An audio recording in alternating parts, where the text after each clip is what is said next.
Is the scene safe? No, that's why we're here. If you're listening to this broadcast, you are the resistance. To stay in the know, subscribe to the new Survival Dispatch News channel. Do it now! So the request that I often get is, JJ, what do you carry in your kit? Considering your background, I'd like to see what is it that you carry when you're in the field. Now, before we get started, disclaimer, disclaimer, disclaimer. Understand that what I carry in my kits, it is inversely proportionate to my skill set. And so what I carry is probably going to be a little bit different than what you carry. So before we even start, you should always operate within your scope of practice.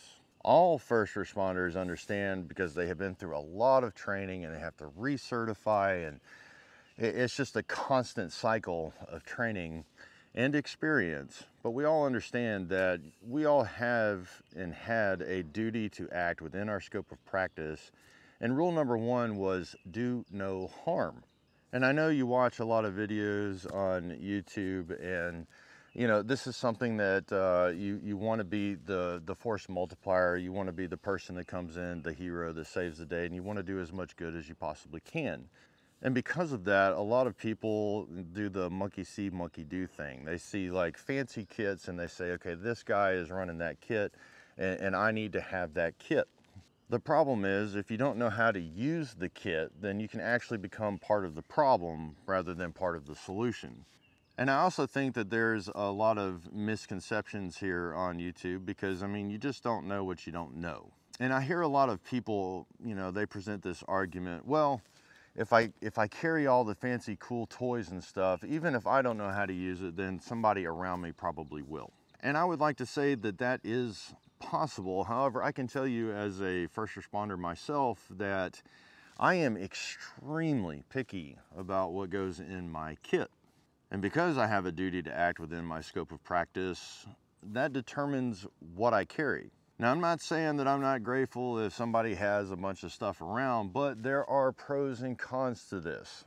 For example, a lot of people, they purchase prefab or pre-made kits. This can be good and this can be bad. Let's say you purchased a kit back in 2018. Well, time has passed and maybe a lot of the protocol has changed. Stuff that you're just not in the biz, so you're just not aware of.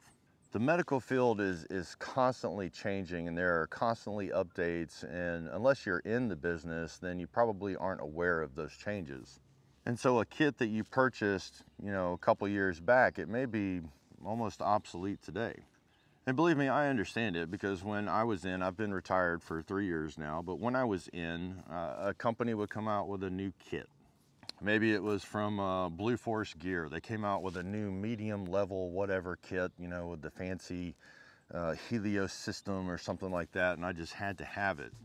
Well, it may shock some of you to hear this, but as soon as those kits would come to me in the mail, I would literally start tearing down that kit, like ripping into it, because I wanted to see the components of that kit. And that may horrify some people, because they say, hey, Jay, the components of the kit are in the, you know, vacuum sealed packaging for a reason. Well, first responders will tell you, number one, we want to know exactly what we have. And number two, being tactically efficient is really important. And number three, the components of our kits, they typically go out the door really fast. In the field, we don't have the luxury of, you know, keeping hold of all of those components for long periods of time. We're there to use them. And that brings up kind of the first problem with these pre-made kits. Let's say you purchase a prefab kit, and usually it's proprietary to the company that you purchased it from. Maybe it's a color coding thing, or they designed the clamshell or some other type of breakaway system, and the products that are in that kit are, well, proprietary to that kit. They go in that kit, and you use one component out of the kit, and now you have to replace it, and maybe that company went out of business, or maybe it changed protocol, or it changed the way that you carry it, etc., and it presents a problem.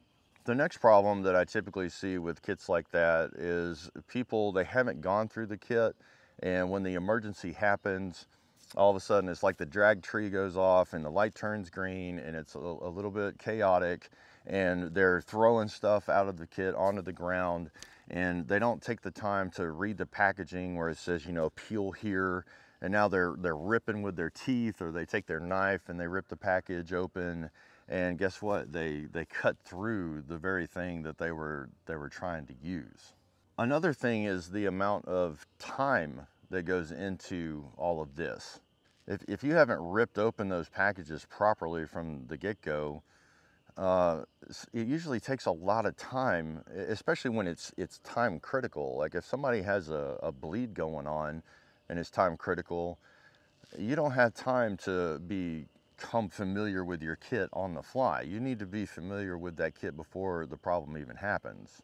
I think the biggest one that I see with kits like that is the surgical gloves, for sure. First responders, we don't hold on to our EMT gloves and all that for months and months at a time. We are constantly replacing the PPE in our kits. What I typically see is the surgical gloves. They're in some kind of vacuum sealed package, and they've been, you know, scrunched together as tight as they can be to try to save space in the kit, you know, so you have the lowest profile kit you know, that you can have. And then also things like that are affected by heat. So if, you know, it's really hot wherever you are, and those gloves have been baking inside of that kit in the trunk of your car or in your backpack or whatever, and you try to, you know, take the package open, you rip the glove, just literally trying to get the glove out of the package. And a word about gloves while we're here.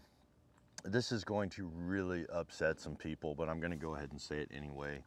All first responders will tell you, yes, you need PPE, right? You need to up your chances of it protects the patient, it protects you. It's just smart, right? But most people don't give enough credit to their skin.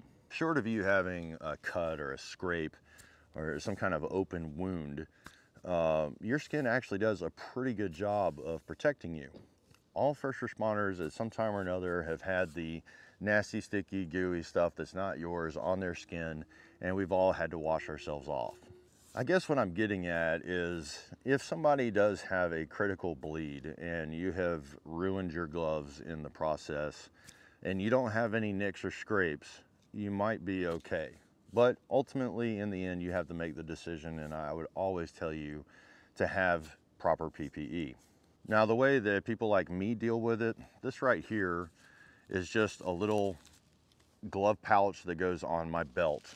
You can see right here is where it slides into the belt, and it's a rip away, a Velcro, and inside of it, that's where I keep my gloves. And I have two sets, and I don't try to compact it so tight that I can't use the gloves. I simply blow into the glove and I go ahead and I put it on my hand. Now, another thing too, I have gloves that fit me perfectly because I have double XL hands. If you have those, you know, gloves that say one size fits all, they may or may not fit you, and they're probably not very durable either.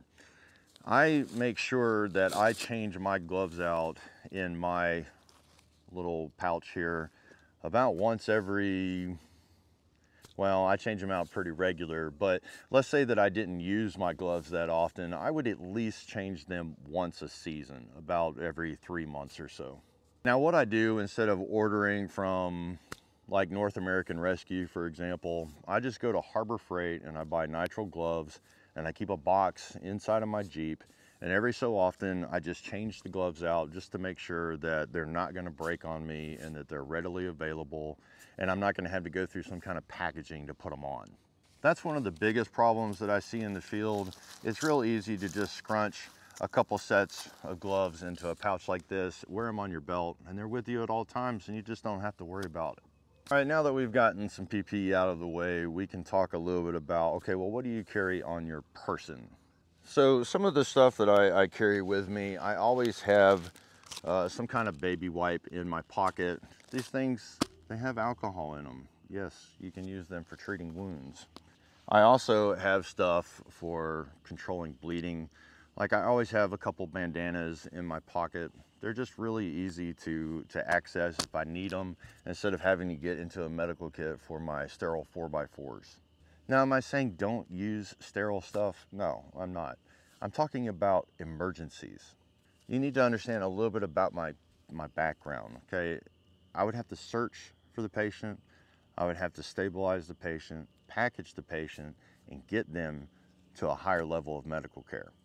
Understand that once that person gets to the hospital, they're going to take care of all the fancy stuff, and they're probably going to pump them full of antibiotics, fluids, and all the other stuff that they need once they get to the hospital. Now, in an SHTF scenario, you may not have that luxury, and I get it.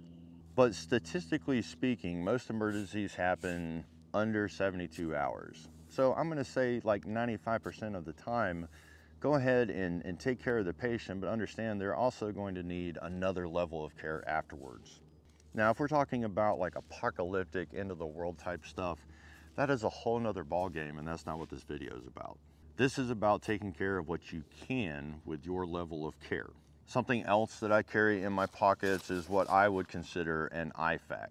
Now, there's a lot of misconception about what IFAKs are, and if you're not trained, you probably have heard about it. It's an individual first aid kit.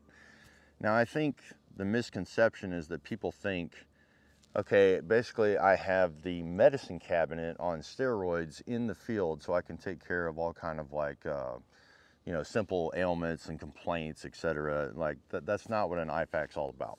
In my particular case, as the Alpha Squad leader for my team, I would have the responsibility of being able to take care of not only myself, but my team, and then whatever patient or patients that we came across. The majority of my kit was all related to first aid, but I also had my rope gear and I had my survival gear, and that pack weighed 72 pounds as a SAR-1. That's a lot of gear to carry, and I am in no way suggesting that you should have a pack that weighs that much. It's different when you're in a professional setting versus, you know, hey, you're just going camping, maybe you're trying to put together your get home bag or the first aid kit for your car or something like that. The whole reason that I even bring this up is because I was responsible for those people. And if you're watching this video, maybe you're the head of your household and you feel this need to take care of your family members or the people in your group, etc.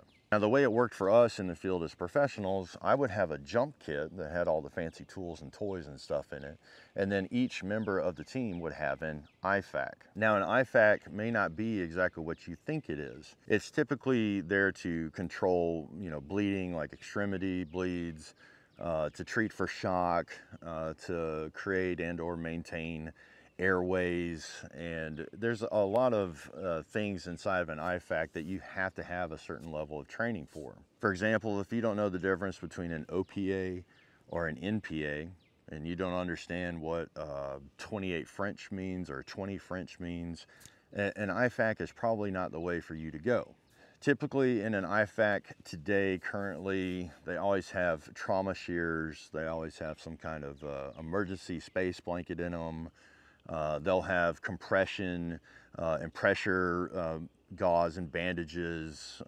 They'll have lights. They'll have, today I think NPAs is probably more, and that's a nasopharyngeal device, in case, you know, there are those of you that don't know what that is. And a lot of people, they don't understand how all of this stuff works because they don't have the training. And so I wouldn't recommend that to you. Like, of course you see us run IFAKs in the field, but you know, if you don't know how to measure to make sure that you are maintaining someone's airway properly, I really wouldn't recommend it. And there are what we call the X factor scenarios where maybe there's something like major head trauma and you can actually kill somebody by doing it incorrectly. And I'm not saying that that happens all the time. I'm just saying that the chance exists. And so that's why there's medical protocol in place. And so I wouldn't suggest that you mess with that stuff unless you know what you're doing. What I am suggesting is that you take the principles of what I'm talking about and you apply it to your level of training. For example, as the head of your house, yeah, maybe you are the one that carries the jump bag, if you will, that has like the major stuff in it that, you know, you can take care of. And then your family members, they have their own little individual first aid kits that has stuff that they can use. Say your kid has ADD. I know that you don't want your kid carrying around methylamphetamine or amphetamine salts or whatever it is that they take, okay? I'm not suggesting that you just give drugs to kids. I'm also not suggesting that you let your kid have a scalpel or a suture kit or something like that. They don't need that kind of stuff. Something that will free up ounces in your pack is if you allow them to carry things like Band-Aids or some triple antibiotic ointment or you know, just small first aid supplies that your kid, that you have the responsibility to train them on, but they can carry some of that stuff. And then you can carry the other stuff in your kit that might be potentially dangerous to them. So it's really the principle here that I'm trying to get across to you as to, you know, if you want to act like a professional team in the field, you can still take the principles from that and you can apply them to your situation. Most people are going to look at this bag and they're going to say, I want to know what's in that bag. Okay, I'm not going to show you what's in this bag because this has all the cool stuff in it that you're probably not trained on. And so we're just going to go ahead and take it out of the equation because there's no need for us to go over that stuff if you don't know how to use it. And I will say, there is no way that you can watch YouTube videos and you can gain the experience that you need in order to use that stuff. Anybody who has been through the level of training, and if you're a professional and you're watching this video, you can help me out in the comment section. Believe me, when I was in school, I probably theoretically killed, I don't know, 100 or more patients. All right, and then when I got into the field itself, after I passed the test where I was going to get the small envelope or the large envelope, that's when my real training began, when I got on my first ambulance. And then after I passed all those practicals and, you know, I got certified and licensed and all that stuff, and I go out in the field and my first call is a diabetic coma, I promise you there's nothing that can prepare you for that kind of scenario. There's really no substitute for training. Just because you understand something theoretically does not mean that you're going to react properly when the scenario actually happens. So I would encourage you to get out there and train, train, train. Today, what I'm going to focus on is something that I think that you could put into your kit and it would make you a force multiplier and it'll just help out the people that you care about. Now, this part of the kit right here, this is what typically goes in the backpack, all right? It's not what I typically have on me. And this kit right here, what it does is it's modular, it's MOLLE, right? It goes onto this kit, which is part of my jump kit, and I can separate it and I can take it with me if I need to. Now, most of the time when I'm at events or I'm teaching or whatever and something traumatic happens, I can send people back to my vehicle and I can tell them to grab my jump bag, and I typically will have most of the stuff that I need on me right then and there to take care of the problem. And that's why the majority of what I carry on my person typically, well, it's related around stopping the bleed. Now, I want to have a word or two about stopping the bleed because a lot of people carry a product called Quick Clot. Now, that's not to be confused with the company Quick Clot because they actually produce a lot of products, not just the granules that you pour into an open wound to stop the bleed. Myself, personally, just based on my experience, one thing I can tell you as a first responder is if you choose to put those granules into an open wound, understand that whatever goes in has to come back out. And in some cases, it can be very painful. Now, I'm not saying that there's not a place, you know, to have Quick Clot on you. Some people that have, that are anemic, for example, they've been drinking a ton. Maybe they're on blood thinners. Okay, I'm just letting you know that in my world, that's typically frowned upon by the hospital. There are lots of products out there where you can, you know, stop the bleed, even made by the company Quick Clot, that you can use, pressure bandages, compression bandages, etc., that will help you out in a situation like that. And so I would typically steer you away from that. I'm not telling you what to do. I'm just kind of talking through experience here. Now, most people want to know what I carry in this kit, and it's pretty simple. I have a tourniquet in there. And when it comes to tourniquets, I really prefer cat tourniquets. It's what I was trained on. I just find I've been trained on a lot of different types of TQs, but in the end, I just particularly like cat tourniquets. And I'm not going to say that other ones don't work.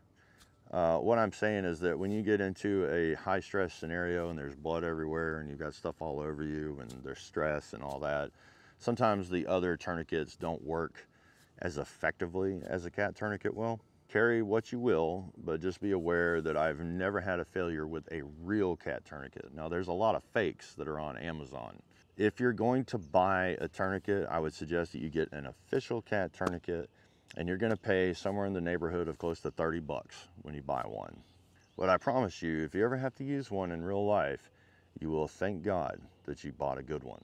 Also, inside of this kit, I have things like acetaminophen, or Tylenol, ibuprofen, like Advil, diphenhydramine or Benadryl, and I also have baby aspirin in there as well. I also carry things like electrolytes inside of this kit. I typically have something to help with people's blood sugar with it. I also carry a space blanket inside of there. That kit isn't going to solve all of the world's problems, but I do have a lot of stuff on me that I can take care of stopping the bleed immediately. I also have stuff in here that I can help treat for shock later. And I also have some stuff to take care of just some common ailments and complaints, etc. Now, this may surprise a lot of you, but I do carry Gorilla Tape. I don't typically carry like Band-Aids with me, and that may shock some people. I'm not saying don't carry Band-Aids. What I'm saying is that in search and rescue, a lot of times we would just get down and dirty with it. Like, we always carried 4x4s, and I always had trauma shears, so I could always just cut it up and I could make Band-Aids if I needed to.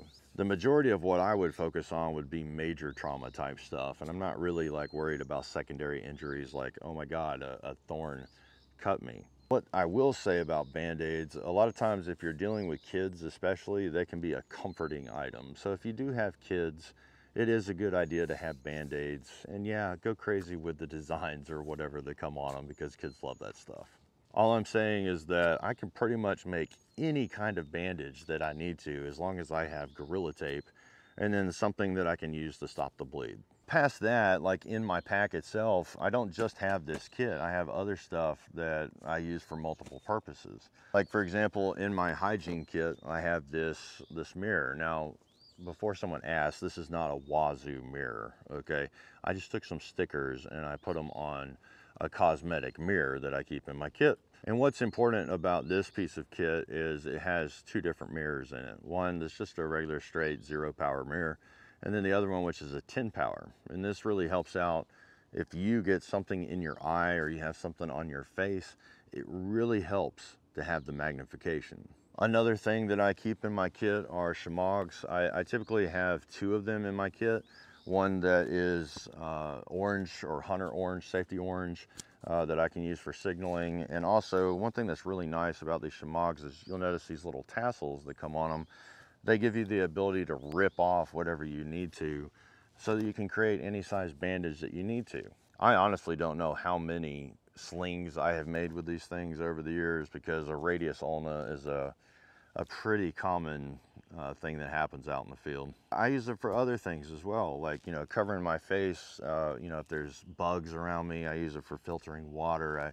I use it for carrying stuff. I'm making like fanny packs, improvised fanny packs. There's just really tons and tons of uses for having a shamog inside of your kit, and I absolutely consider it part of my first aid kit. Now, when I was in the field, like when I would go on to disaster scenes, I would always carry a twin cotton sheet, just a plain twin cotton sheet. Because one of the things about being in a disaster scene is supplies just go out the door so fast. You can imagine how many different bandages and slings and splints and all the other stuff that you can make out of a twin cotton sheet. Now, I'm not suggesting that you carry that in your kit. I'm just saying that's something that I did when I was in the field. So there's your free tip or trick or hack or whatever you want to call it. One thing I do like to have, though, is a lot of cotton material around me, though, just so that I can use it for whatever needs come up in the field.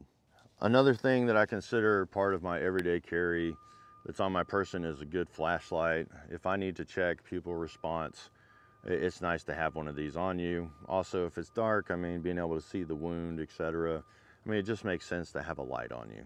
Another thing that I consider part of my kit, everyday carry, is having a Sharpie. If I need to write on the patient, either on their forehead or on their arm, I always have a Sharpie because I have used this 1,000 times. It's just a good thing to have in your kit. Another thing that I carry in my pockets is just a Write in the Rain book, so that I can write down whatever I need to for my handoff report, so that when medics get on scene, I can hand them everything they need to know right then and there. I also have the magnifier. This one is a 10 power. I've used this I don't know how many times in an emergency to look at people's wounds. And then of course I have my knife. Now a knife is not a substitute for just a good old pair of trauma shears, but I have a lot of experience with a knife. I've had to cut off I don't know how many people's clothes in emergencies over the years. And yes, when I was a professional I used trauma shears, but I have in emergencies used my knife. Something else that I should mention is I typically have some kind of pad with me, and I also carry soap with me. It is really nice to be able to disinfect yourself after handling an emergency. I also have myself a military grade space blanket. I'm not saying that you should carry one of those or like a grabber blanket or whatever, but it's really nice to have something that you can reuse over and over again instead of the cheap safety or space blankets that people buy. If you have a really cheap one that comes in a prefab kit, I would totally try to steer you away from that. They tend to stick together and they rip and they tear, and they're pretty much useless, but do what you're gonna do. Now let's jump into this kit because I think this is what everybody came for. Let's just see what I have inside of here. So first of all, I'm gonna take all this stuff and I'm just gonna put it off to the side.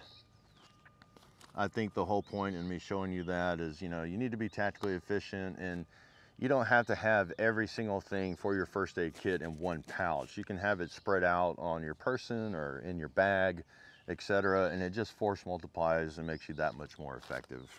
Okay, so let's just open it up and let's see what we have inside of here. One, this thing unzips very easily and it gives you full access to the kit, so you don't have to worry about fumbling around trying to find stuff or whatever. It's just really easy to get to everything. So right on top, I have an official CAT tourniquet. I hope that you never have to use one, but there may come a day when you actually do. And if you do have to use one, please get a good one. The next thing that's on top is this pouch right here. And this is what has stuff for bleeding in it. These are my 4x4s. I also have occlusive dressings in there. I have moleskin in there, things that are flat. Let's see, what else do I have in here? Yeah, so I have wet dressings, I have dry dressings, etc. This one's nice and flat, and it just fits in the back of this really easily, and I can just pull it up straight away, and there's my 4x4s if I need them, which is probably the most common thing that you're gonna need in a kit like that. Next, on top of that, I have, my sterile gauze that I can use for a variety of things. And then I like to use the self-adhesive wraps. I can't stand using those little hook things like that. That drives me insane. I hate those things. So I use cling wrap when it comes to that part of my kit. But I don't think there's any substitute for just some good old-fashioned Gorilla Tape. You can do a lot of stuff with this thing. Plus, I mean, it has lots of other uses besides, medical. I mean, it just makes sense to carry Gorilla Tape. That's why I carry it. Right here at the very back of the kit, next to where I keep the 4x4s, are my trauma shears. Now, a word about trauma shears. Not all trauma shears are made equal. You don't really need the best of the best when it comes to trauma shears, especially if you're not a professional. Over the course of my career, I found trauma shears that worked for me, and you can use them more than once. And so I would just recommend that you find a good middle of the road pair of trauma shears. But yes, they are very handy to have, and I wouldn't think of going out with a first aid kit without a pair. The next thing is stuff to control trauma. This one right here is made by Don't Die in the Woods. It's an emergency blanket, and this one right here is actually a really good blanket. This is not the cheap one that comes in your prefab kits. This one will spread out and it doesn't rip easily. It's a really nice footprint. You can use it as an improvised shelter, etc. So that's what's next in the kit. The next thing, I have another Sharpie. And like I said, if you need to, you know, write on a person, you've got another one in case your primary fails, redundancy. People's vitals, that's pretty important. And if you have the ability to take those vitals, then you need to write them down for the medics. You can also write down the time that the emergency took place, and you can do your follow-ups, you know, 10 minutes, 15 minutes, whatever the case may be. You can keep a log on somebody. And so I like Sharpies just because they work really well. And also, this one is a fine point, so that if I need to write in my Ride in the Rain, or I'm writing on another piece of paper or something like that, it just makes the writing nice and neat. So Sharpies next. After that, a word about irrigating wounds. This one right here is an antiseptic cleanser, and when I get done with a bottle, what I do is I just fill this bottle up with isopropyl alcohol. Now, one thing that's nice about this bottle is if I need to irrigate a wound, I can do that. I can apply as much pressure as I want to with it. And also, it's spill proof and it's plastic. If I drop it, I've never had this bottle right here by Band-Aid break inside of my bag. And like I said, it's refillable. I don't recommend that you just carry anything in your bag. You don't want stuff busting or breaking inside of your bag because it will ruin all of your supplies. So I would highly recommend that whatever you do carry, most people carry like a little bitty bottle of it, and that's not enough. Okay, what I typically tell people in the field is if you have clean water, right? You have a water bottle, just poke a hole in the top of that bottle and use that like a syringe, like you would use to irrigate wounds.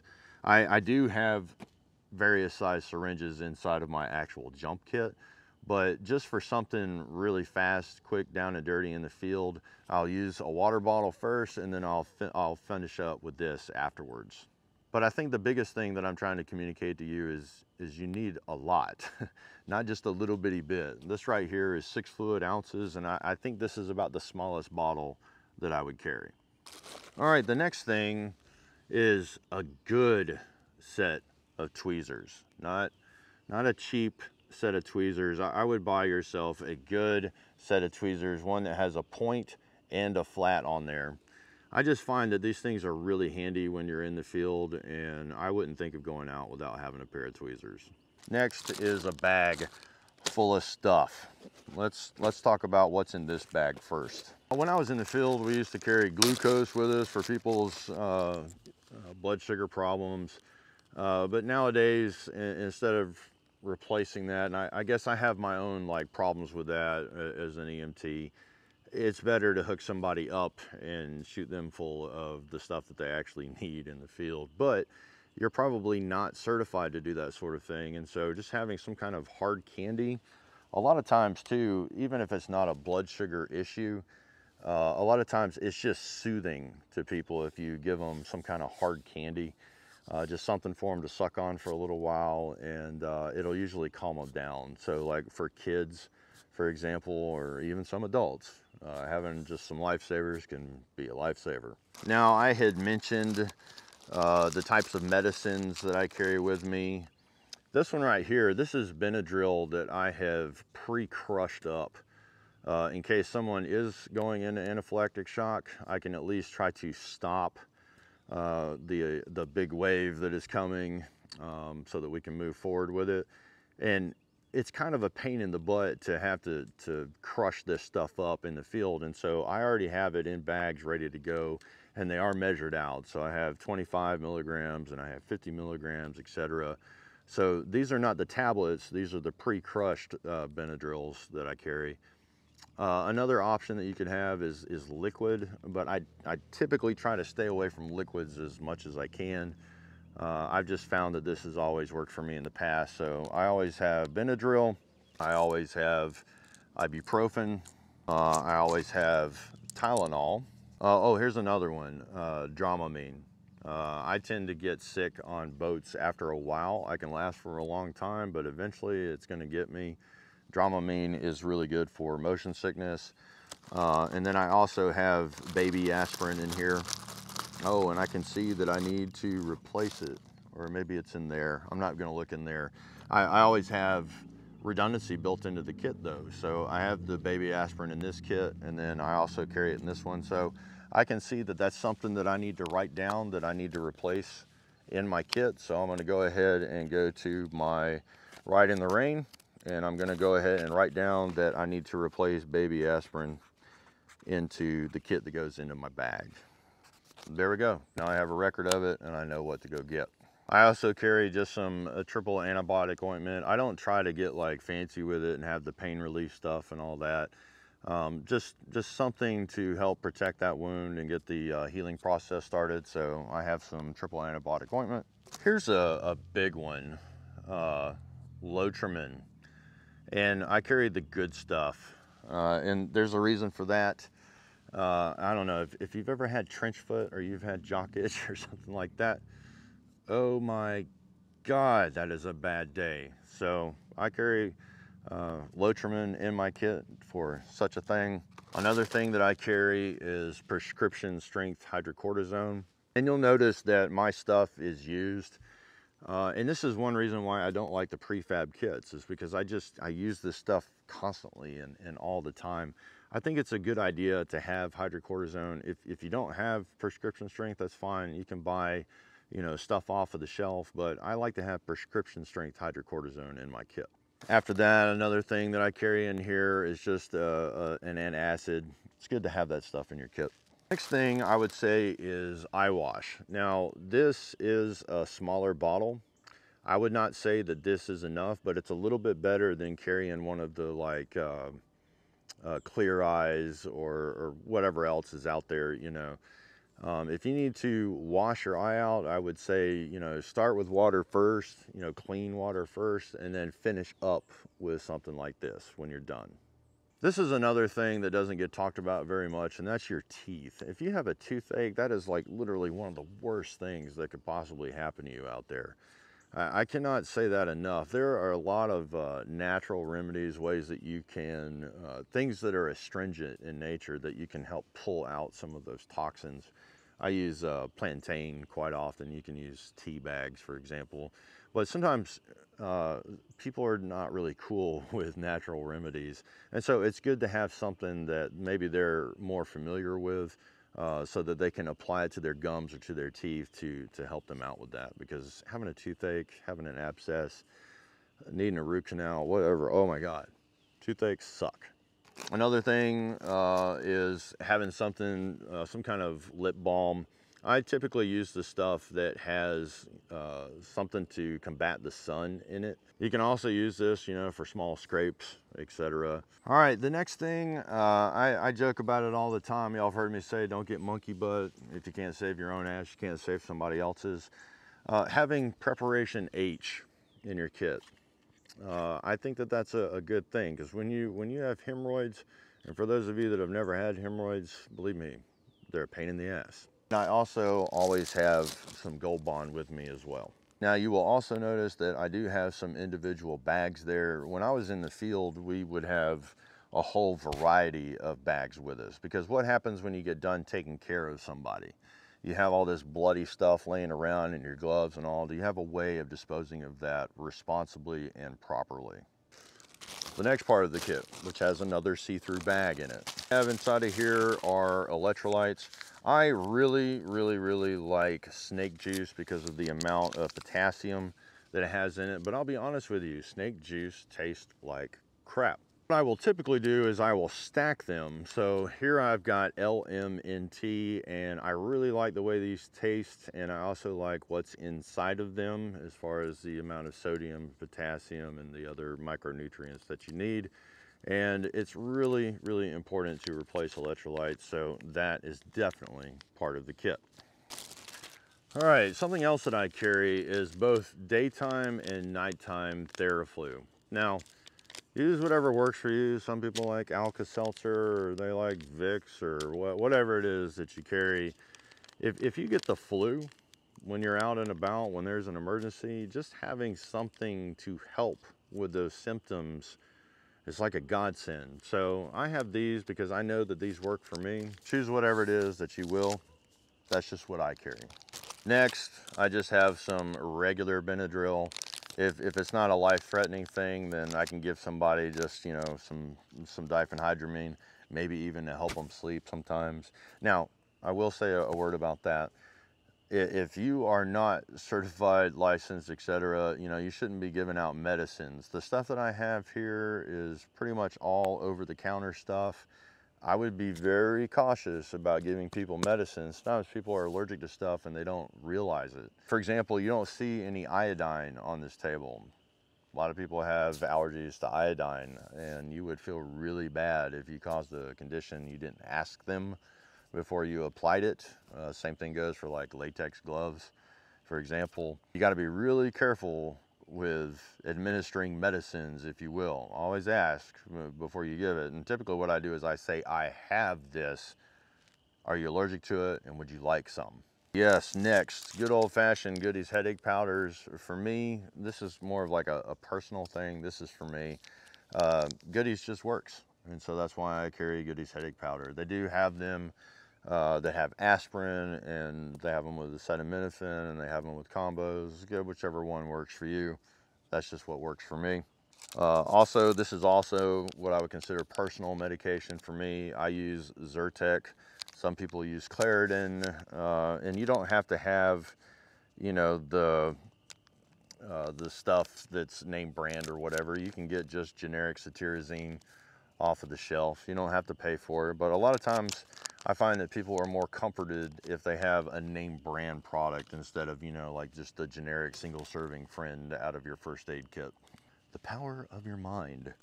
The next thing, and I would consider this to be a big one, and I see here that I only have one Imodium packet, which means I usually have two, so I'm gonna put that on the list here so that I can grab some after this. I need another Imodium. I tell you what, if you are stuck up, all right, you're gonna need something like X-Lax, for example, something to get you flowing again. And if you are not stuffed up and you just keep on going, you need something to regulate you once again. Both conditions suck. I would make sure that you have something to take care of both. And then we have an extra bag here at the end. So you'll notice that I actually have 4 bags that are included with this, and I can use any one of them to take care of whatever's left over, or all of them in conjunction with each other. Having plastic bags just makes sense, and I know a lot of people are against them, and I don't know why. I don't think that you should be. I think that they are very handy to have around. So I'm going to go ahead and place the rest of this stuff just out here on the table. That way you can see what I've got. And maybe I can take like a fancy thumbnail or something with it. But I always have plastic bags with me. They're just really handy to have. Now, another thing about this kit, all of the stuff that you see here on the table, it's easily replaceable. I mean, you can just go to Walgreens or, you know, whatever drugstore you have around you, Walmart or whatever, any supply house, and you can replace this stuff. Now, there is some stuff that's in this kit, for example, though, I have to order it. And if you're looking for a prefab kit, well, I would say go to My Medic. I like Blue Force Gear and the kits that they put out. But you know, the professionals, they're really picky about what they get. And so if you're looking for a prefab kit, go to My Medic. They have a lot of good choices. I wouldn't say that I agree with everything in their kits, but they do put out some pretty decent kits. As far as specialty stuff, North American Rescue, that's where I go for all of that stuff. Now, I know a lot of people are going to look at the contents of this table and they're going to say things like, JJ, where's the burn creams and ointments? Well, that's one of those things where I'm telling you that protocol changes. Back in the old days, sure, we used that stuff, but nowadays, dry, sterile, non-stick dressings is what we use. Another thing people may be saying that's missing is, where's your cold packs? Well, there's a lot of research today to support the fact that if you use a cold pack in the field, you're just relieving a little bit of the pain, but you're actually lengthening the amount of time for recovery. And another thing that I find is that when I carry those cold packs with me, when it comes time to use them, it's like that little capsule always is broken because, you know, your pack is thrown around and stuff. and it's obsolete anyway. Another thing people are probably going to say is missing is, where's your cravat or your triangular bandages? I have a shamag right there. Right now, another thing that I need to write down is I need a few more 4x4s. In my opinion, you just can't have enough of those things laying around, so I'm going to put some more back into this kit. I do have a bunch in my jump bag, and I actually keep a couple in here as well. But something that I see happen a lot in the field is people take one 4x4 and they stick it on, and then it gets saturated and they take it off. Don't do that. Just keep stacking those 4x4s on until you can stop the bleed. So I'm going to write down more 4x4s because I know that I need that. Now, like I said, this is not my stereotypical kit. This is just something that I threw together that works in conjunction with my actual jump kit. And I'm hoping that when you see this stuff, that maybe that'll give you a starting point, a direction that you can take so that you can start putting together your own individual first aid kit, or a master kit that you can use to help out the people in your family.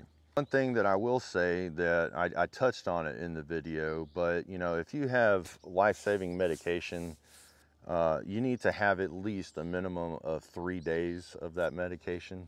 I would encourage you to try to have at least 2 weeks of it if you can, and past that, I would say up to at least a month. Now, I realize that that's hard to do in a lot of cases. It's hard to like skip days, or maybe you can't skip days. But I would have a talk with your doctor and say, look, you know, hey, I'm kind of prepared-minded here. I'm trying to look ahead into the future. You know, maybe you live in a zone where there's earthquakes or tornadoes or hurricanes or whatever the case may be.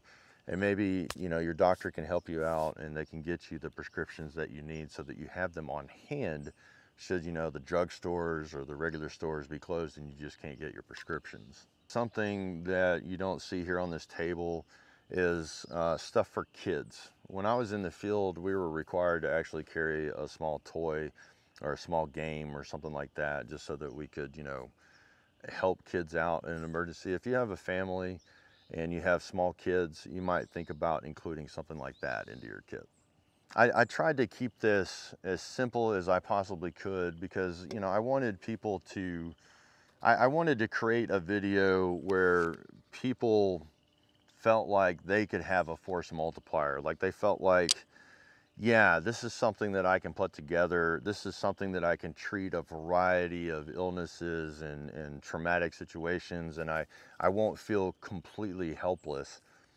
I've also tried to include you know, some tips or tricks throughout the video. And I've also tried to give you like my honest opinion about some of the stuff that's out there. And I would encourage you, you know, hey, this does not solve all of the world's problems by any means. I know that it doesn't. But what I'm trying to do is I'm trying to help you out and make you a force multiplier in the future. So, you know, if you have something that you want to add to the kit that you think like, okay, this is missing this or whatever. I know something that's going to come up is like, where are your SAM splints? They're right there. All right, you know, where are your NPAs and your OPAs and your suture kit and your BP cuff and, you know, SBO2 counts, and that's all in here. Okay, this is for people that don't have that level of training. So if you're a professional, you know, maybe you could add something into this kit that would help somebody that's not trained. Okay, maybe instead of being part of the problem, you can be part of the solution, and you can help us out, because that's what the goal here with this is to help as many people out as we possibly can. So in the meantime, like, share, subscribe, hit that notification bell, and until next time, keep fueling those fires. Wait a minute, I'm not done. I almost forgot something really important. A watch. You gotta have an analog watch. All right, if you're gonna, you know, take some vitals, you need a watch, bro. I'll catch y'all on the next one. See ya.